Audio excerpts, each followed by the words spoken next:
All right, ladies and gentlemen, we are going to be covering today a video from Chippy Reviews. This guy ended up putting out a video talking about an upcoming bill that has been proposed in U.S. Congress for something called the Kids Online Safety Act. The reason why we're talking about this is for two reasons. Number one, the recent censorship that we've been experiencing with Steam, Itch.io, and obviously, Collective Shout, NCOs, all these groups that are out here advocating for the censorship of legal fiction. And not only that, number two, what happened recently in the UK with the supposed age verification nonsense that's happening over there, that number one has been easily destroyed by a multitude of different workarounds. And number two has been proven to be more than just about the supposed safety for the kids, right? The whole nonsense about think about the kids. Yeah, that doesn't really compute here. So we're going to check out his video. I'm going to link it in the chat, and I'm also going to link it in the description box below of this video, as well as in the pinned comments, so you guys can go give him some support and check out this video. Let's see what it's about. It's about an 11, 12-minute video. Let's check it out. So let's get everybody up to speed to current events before we talk about this bombshell that came out today and a lot of people are starting to talk about and find out about. So about a week and a half ago, Steam removed hundreds of games off their platform for payment processors like Visa and MasterCard, all in the name of brand protection. It was so powerful that Steam was forced to add an entirely new policy to basically say, we will kiss your boot, payment processors. We will do what you say. If you want us to remove any game that you think is going to hurt your brand, we will remove it instantly. Steam basically bent the knee. A few days after that, one thing I hate about that is all the people who are gaslighting and saying, oh, they were just holding Steam up to Steam's old terms of service, right? The people who were advocating for the censorship, they were trying to say, well, it's because, Collective Shout was basically holding Steam up to their own standards, their own terms of service. But that's not true. Steam didn't have a terms of service when it came to payment processor obeying. They didn't have it. They added it in after the fact, and people who are trying to pretend like it was always there, it wasn't always there. Itch.io did the exact same thing. They removed their entire adult game catalog, thousands upon thousands of games. Customers, people that bought these games were discovering that they were no longer able to either play the games they bought, download the games they bought. You had developers that realized that they were no longer going to be able to make money. They lost their livelihood, and it left everybody confused until hours later, Itch.io made an official statement saying that payment processors like Visa and MasterCard and also Collective Shout were responsible for why the entirety of the adult catalog had to be removed. And on Saturday Night Hypnosis, we had a discussion about Collective Shout and about Itch.io and their statement against Collective Shout. I got to tell you, looking back at it now, looking at this statement from Itch.io, you can say what you want to say, but when I'm reading this as a call for help. That's honestly how I'm reading this. I'm reading their statement from Itch.io as a call for help, because the fact that they actually name dropped Collective Shout and said that they launched a campaign against their company and Steam, that's pretty big and ballsy. That is some information that is normally not disclosed when something like this happens. I mean, look at Steam. Steam didn't disclose any of that, but Itch.io is saying that, well, no, it was these people. They were the ones who did it. They're the ones who are campaigning. They're the ones who are causing the problem. The fact that they're pointing the finger, I feel like, is very important information. What this brought into question for everybody to see is that these payment processors like Visa and MasterCard have way too much power. They are straight up a mafia or cartel capable of controlling the entire world when it comes to cash flow. And if Steam, a massive platform like Valve and Steam, cannot even fight back against payment processors, it's pretty much the end for any other smaller business that is trying to sell fictional content. Because, well, they know that, right? That's the beautiful thing. They know that most people, let's say 98%, 99% of businesses are not going to fight against the duopoly that is the payment processors. They're just not going to do it, either because they don't have the means or they don't want the smoke. Either or, they're not going to do it. Steam was one of those companies that absolutely could have done it if they wanted to, but they just didn't want to. Not right now anyway. They definitely have the size capable and the money capable, but the truth is, if all the payment processors said, we will stop servicing Steam, then Steam will be royally fucked for the amount of time that it would take them to figure out a solution. That's the truth. And that's the real reason why they said, you know what? We just got to do what we got to do so that we could sell other content that is still available to the platform. to our customers and keep business going. I get it. I totally get it. But if everybody were to say no, the payment processors need you to make money. You don't need them. They need you. You're the one selling stuff. They're the one processing it. So you guys technically need each other. And if one of you were to all say, well, I'm done, then the other side will be screwed. The payment processors as well. Steam is massive. Anyone that plays games on their PC is aware of Steam. They use Steam. Obviously, it is the main go-to. And if they can't fight back, it's basically over. But obviously, this news got a lot worse. First off, after all of this happened, a few days later, the United Kingdom's had a law come into effect called the Online Safety Act. What are the chances that all of this is happening at the same time? Right? Like, I really feel like things do not happen for no reason. Obviously, I feel like we're all aware of that. And even though the UK, the Kids Safety Online Safety Act, even though that's been planned for a little while now, the fact that all of this is all happening at the same time, I just find it to be extremely suspicious. First glance, this law was meant to protect children, which in a perfect world, that's fair. That's fine. Makes sense why you would want to protect the kids. Yeah, sure, it makes sense, but it's never about the kids. Let's be real. Of course it makes sense. They know that. Like, they know that it makes sense. They hope that by you hearing them say, oh, think about the children, this is about the children, that you're not actually going to look into, research, or ever try to understand what's actually happening in the bill that they're trying to tell you is about the children. Right? This is why they do what they do, because they know that most people are not going to look. Most people are not going to care. Once they hear, oh, it's about the children, protect children. Yeah, of course I want to protect children. I'm not the kind of person that doesn't want to protect children. You know, they immediately go for the emotional grab. Internet access and being able to find things that are, let's just be honest, really bad online. However, when it comes to any government, any organization, or any company, usually something like this that restricts people is typically not used out of the goodness of their heart. It is not used in good faith. It is used to control and have power over people. And in this case, the United 100%. Kingdom restricted the entire internet for everyone a part of their populace, where you can no longer access the internet without providing an ID. For instance, identification of either your face or actual driver's license. You couldn't get on Discord. You couldn't get on Twitter. You couldn't get on YouTube. You get the point. Everything was shut down, basically. You had to go through age verification for damn near everything. If you were in the UK, people were posting screenshots of all kinds of shit asking for age verification. And keep in mind, by the way, they're trying to tell you that they're not going to keep your information, that they're not going to keep your pictures, that they're not going to keep copies of your ID. But let it be known that's absolute BS. Because if you guys are not aware, recently there was an app called T that got all its information taken because it was openly available, unfortunately for them.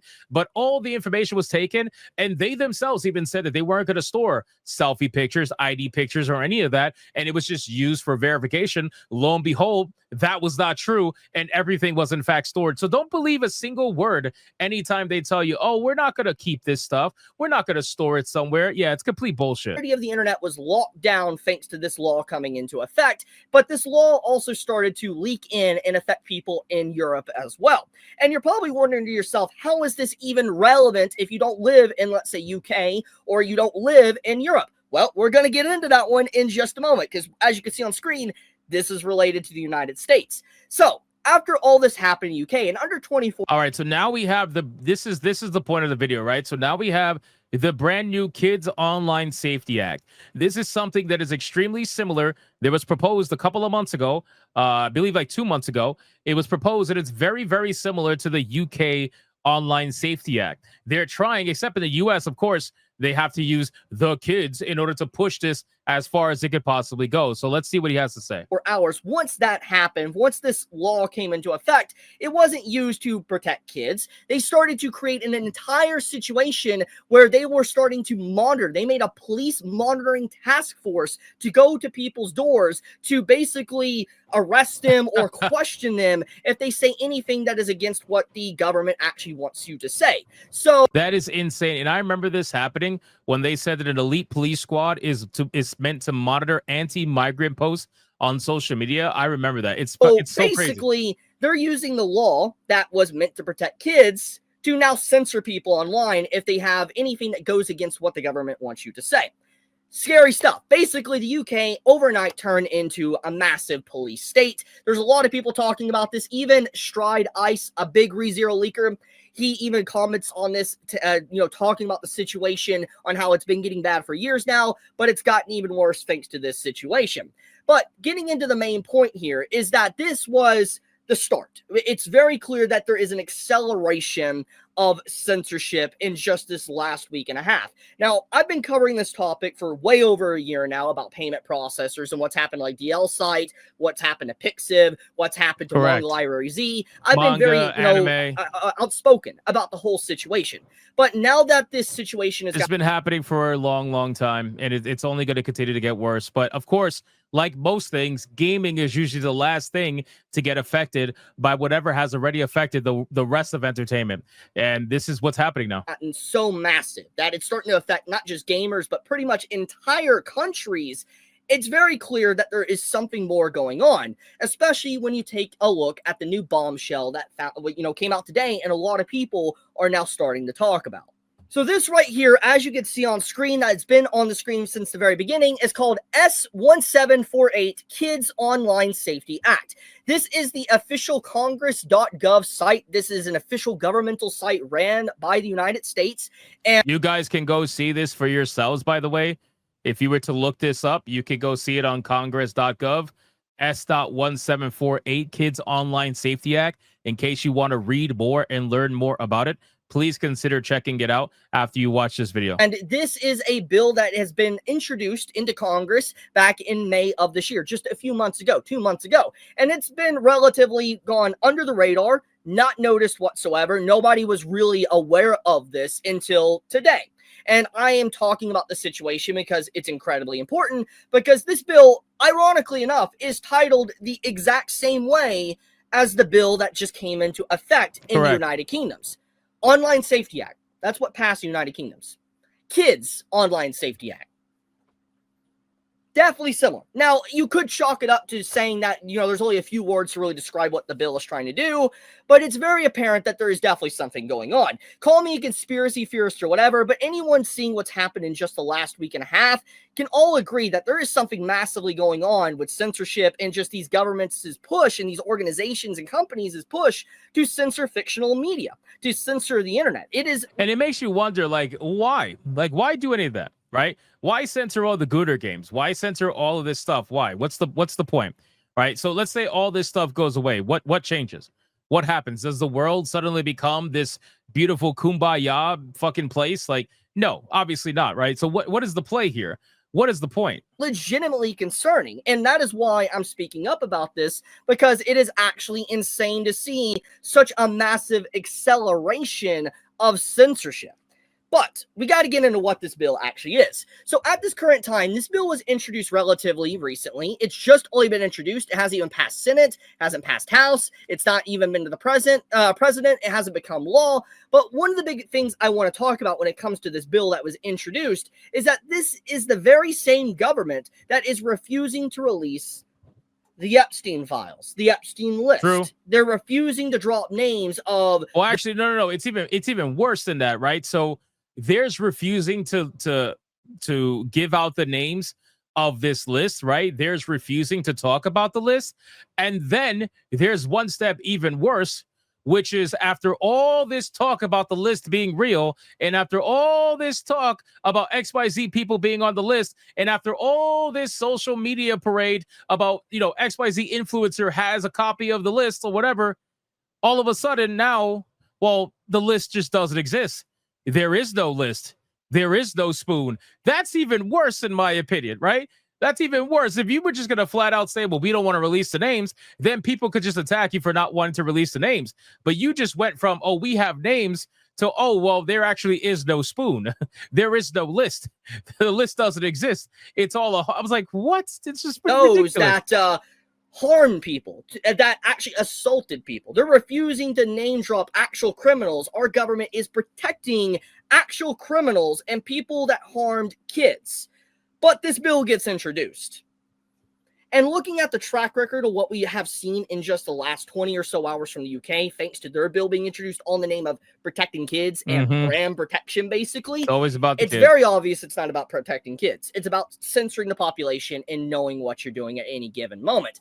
And that's exactly what this bill is. It's a Trojan horse disguised with its optics to protect kids. That's extremely well said. It is a Trojan horse. And the truth is that a lot of the laws that get enacted that supposedly is meant to protect people or protect children or whatever nonsense, all these laws they get enacted, they're all Trojan horses. They're all Trojan horses to see how far they could get to the gates of Troy.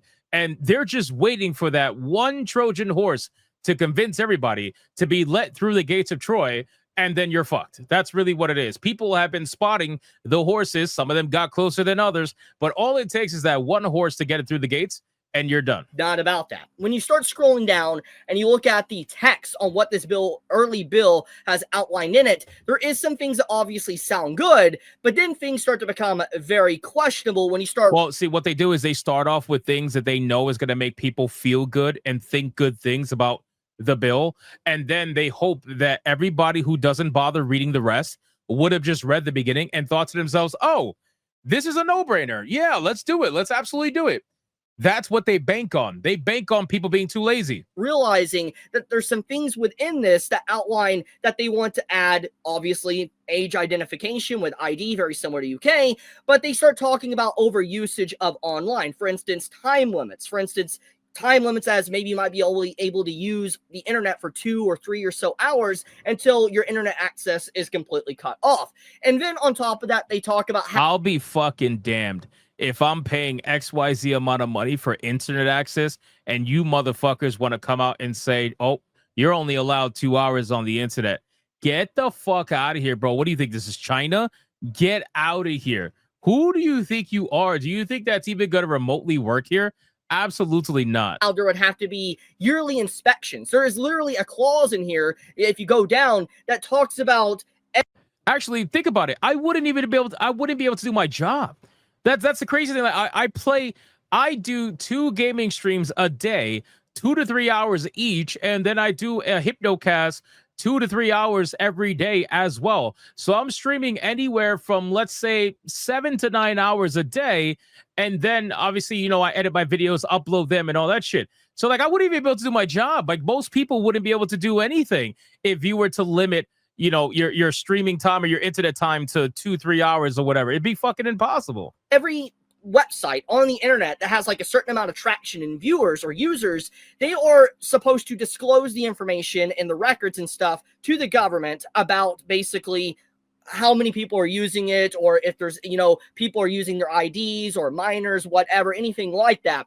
Just disclose the information to the government, which is already concerning. Now, let's be honest. The government already knows who we all are. I mean, okay. But the thing is if they're grabbing all this data from you and they are actively getting your, identification on these different sites, it builds a internet footprint. It builds, a footprint on what.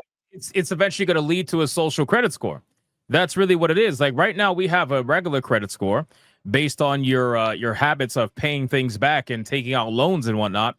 But when they gather this amount of social data on you, when they gather all this data on you, it's to eventually introduce something that's going to be similar to a social credit score. And if you are basically wrongthink, if you are somebody who is problematic in terms of, being against what the government says or does, if you're any of these things, well, I mean, it ends up being a situation where you get scored so low that you can't get anything. You can't get a fucking house. You damn near might not even be able to get a job depending on your social credit score. That's what they're trying to aim for. That's what they're trying to do by garnering all this information. There is no reason. I'm telling you right now, unless it's something illegal, there is no reason for the government to care about who you sleep with in bed. There is no reason for the government to care about how many video games you play. There's no reason for the government to care about who you talk to or whatever the case may be. Unless, of course, again, if it's illegal, you're fucking talking to terrorists or something, that's something different. But otherwise, like, there's no reason. The only reason they want to gather this information is to eventually go to the point of social credit score. That's the only reason they want that information for. you've been doing, and they're able to know what you're saying, what political party you're on, what side you're on, how you feel about something. It's obviously going to be used as, to, see what you're doing. Surveillance, basically. That's what's going to happen. And so this bill is, the optics of it is being disguised to protect kids, but it's very obvious that's not what it's about. It is way more than that. It's literally doing the exact same thing that the UK bill did and has been passed, because let's just be completely blunt. If someone brings up the question, so you're telling me you're wanting to oppose a bill that is supposed to protect kids from seeing very questionable and awful things on the internet. That's called gaslighting. I'm glad he said it that way, because that's literally how all of these psychos that are pro censorship on X, they try to phrase it in that exact manner. They try to gaslight you. They try to say, oh, so you just want kids to be able to see whatever the fuck it doesn't matter. You want them to be able to see porn. What are you, a PDF file? They try to do everything they possibly can to discredit you, try to make it as inflammatory as possible, try to get people to just get this initial emotional reaction and say, no, I'm not a PDF file. No. They try to make you freak out, because that way you're less likely to realize what's actually going on or even fight back in general. That's what they hope to do. Obviously, when you bring that up into a conversation, it's going to shut down most conversation. People are going to be like, yeah, I don't want to argue against that. Exactly. It's like, who would want to be against protecting kids? Exactly. It's common sense. But the problem is that is being used as a Trojan horse to get things in, to be able to actually restrict even adults, cause actual issues. So that is the problem here, that this is leading into, as I've already been saying for the last few videos, Shimonetta. We are actually entering into Shimonetta. And it's, I can't believe it. I cannot believe we actually have a bill like this right now in Congress for United States. Now, apparently from what I could dig up, this is something that's been trying to get passed for a while. Like, there's been similar bills over the years, but I want to strictly point this out, that the title of this is the same as the UK stuff. And even with everything that's been going on as of late with censorship, there's clearly a push. There is definitely a significant push of censorship on everything as of late. It is multiple countries involved in this. It's multiple organizations and Shimonetta is an anime, by the way, for those people asking. Multiple activists, payment processors. It is legitimately horrifying. And so the question is, what can you do? Well, the only thing I can really recommend is, I'm going to say it. It's basically Shimonetta, a boring world where the concept of dirty jokes doesn't exist. Just an FYI. It's basically a world where none of this stuff would ever exist. How boring of a world would that possibly be? Well, your state representative. Like, really, if you're a United States citizen, you should call your senator. You should call your representative and basically tell them you don't want this to pass. Just bring it up and say, this is unconstitutional. This shouldn't exist. Do not allow this to pass. Because what's really crazy about this entire situation is that the people on this bill is on both sides. You have Republicans and Democrats all agreeing with this bill that has introduced it or is co-sponsors of this bill. Yeah, because it's bro, the idea of parties is really for the people to fight over. When it comes to politicians and governmental entities, the uniparty being an absolute thing, they all try to do this in their own separate ways, right? Democrats try to do censorship for their own benefit. Republicans try to do censorship for their own benefit. But at the end of the day, they're both fucking with you. they're both literally fucking with you. They're trying to do what they can to get what they want and use whatever they can to get what they want. It's happening all the time. So this isn't, let's say, a one-party issue. It's both sides. It's never a one-party issue ever. Get this passed. So don't try to turn this into, oh, the Republicans want to do this. Oh, the Democrats want to do this. No, both sides. It's both sides. Stop trying to fight each other and look at the bigger picture, that there's something going on. So I'll leave it at that. I'm sorry I'm talking about censorship once again, but this is just some really important stuff to talk about. It's extremely important, and I'm glad to see a lot more people are starting to cover this subject, like Asmongold, Mutahar. You have, Bellier News is talking about it. It's really nice to see more content creators covering this, and more people need to be talking about this because it is seriously important, and people need to understand if we just sit around and do nothing, it's going to get bad. It's going to get very bad. I'll leave it at that, though. I love you guys. Thank you. All right. Well, shout out to Chippy Reviews, man. I'm going to drop his his link in the description box below for this video. Definitely go check it out. If you enjoyed the content, consider subscribing. He did a fantastic job on this video. And yes, he is correct. More and more people need to be talking about this. I got a comment today that I thought was pretty funny on my YouTube channel. Somebody commented and said, how many times are you going to repackage this? And I said, guess what? For you, I'm going to do about another 20 videos. Consider this 1 out of 20, motherfucker. So anyway, thank you guys so much for watching this video. And if you enjoyed it, consider hitting that like and subscribe. Let me know what you thought in the comments down below. And I will see you guys on the next one.